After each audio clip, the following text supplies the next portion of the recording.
Agora a gente vai falar um pouco do caso Master. A gente resvalou nesse tema no início do programa, mas agora vamos abordar um fato que surgiu, parece que o Vorcaro quer de novo delatar. Ele está procurando mais uma vez uma delação. O responsável por conduzir a delação premiada de Mauro Cid, o advogado César Bittencourt, visitou o banqueiro Daniel Vorcaro no presídio da Papudinha no último fim de semana. Os encontros levantaram suspeitas no meio jurídico de que o banqueiro pretende trocar de advogado novamente para tentar, enfim, concretizar o seu acordo de delação premiada. Sérgio Leonardo, que comanda a defesa de Daniel Vorcaro, está irritado com a reunião que o advogado César Bittencourt teve com o banqueiro. Ele considerou um desrespeito o fato de Bittencourt ter visitado sem consultá-lo previamente. Bom, é complicado, hein? Agora, os advogados, ele está disputando, né? Que advogado fica com ele, que advogado não fica com ele. Será que veio uma nova delação do último... É aquela história, não tem uma música do Titãs, o CD do Titãs, a música sucesso, o último sucesso do fim de semana passado. Será que a delação da próxima semana vai ser igual à da semana passada em relação ao Vorcaro?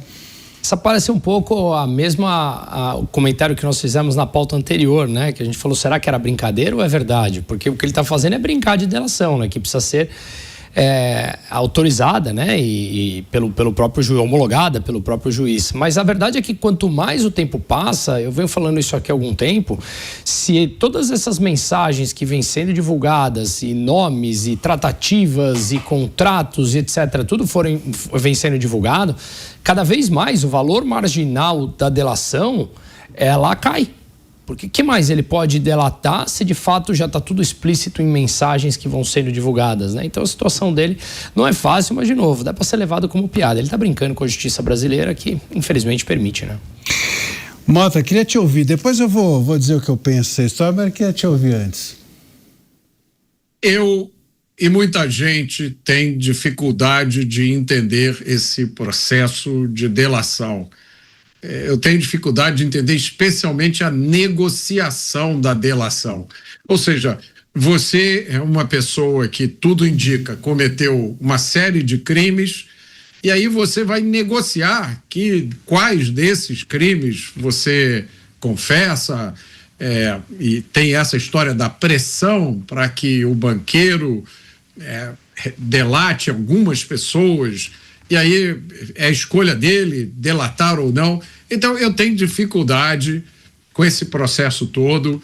E quando a gente escuta falar das somas envolvidas nesse escândalo e das pessoas envolvidas, muitas das quais continuam nos seus cargos, exercendo os seus poderes, eu tenho extrema dificuldade de achar que isso vai dar em alguma coisa.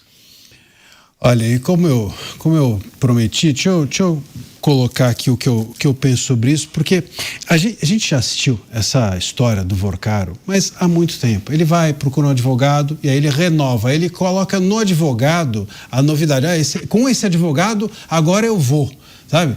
É que nem quando o time troca de técnico. Eu vou trocar de técnico, agora o time fica bom, mas os jogadores são os mesmos pernas de pau que estão jogando. Ah, mas com esse técnico, quem sabe? Agora vai.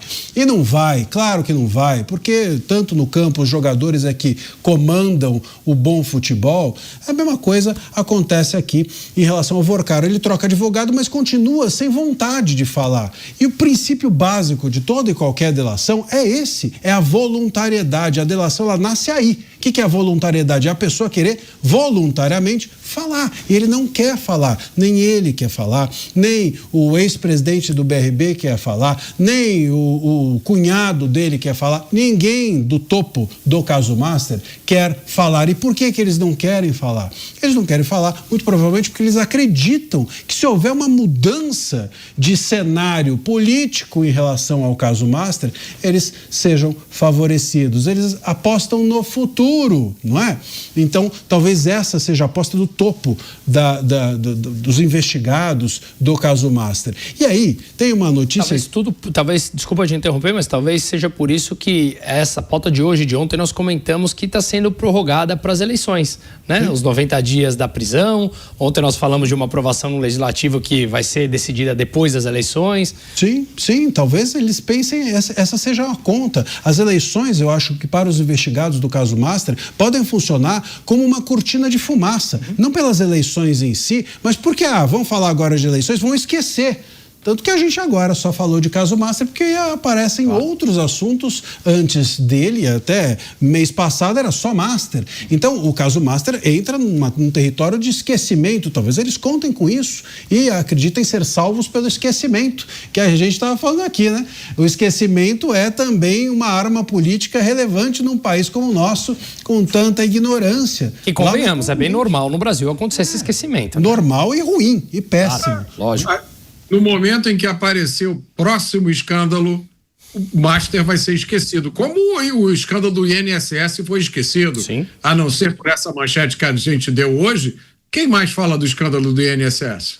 Agora, Mota, tem um ponto que eu queria levantar, que é o seguinte: eu creio que o Mendonça e a Polícia Federal estão, sabedores disso, apostando no segundo escalão do Master, né? Porque a gente teve na semana passada, por exemplo, o ministro Mendonça apreendendo o passaporte daquele publicitário ligado ao Vorcaro, né? E o Thiago Miranda, e que, enfim, ele passou despercebida essa notícia, mas ele não pode sair do país. Talvez isso seja uma sinalização do Mendonça e da Polícia Federal de que, sabedores de que o topo Master não vai delatar, eles estão apostando no segundo escalão. Eles estão buscando que esses que não têm a crença de que podem ser salvos pela boia da impunidade, esses do segundo escalão olhem e falem assim: bom, o pessoal do primeiro escalão vai ser salvo, vai sobrar para quem? Vou eu para a cadeia. Se o primeiro escalão dos envolvidos do Master se der bem, sou eu do segundo escalão que acabo me dando mal. Então, talvez eu deva falar. Isso me parece ser a grande questão agora que cerca o Mendonça e a Polícia Federal. Isso me soa como uma sinalização de que pode haver uma mudança de ares dentro do Master, no sentido deles olharem para o segundo escalão como possíveis novos delatores.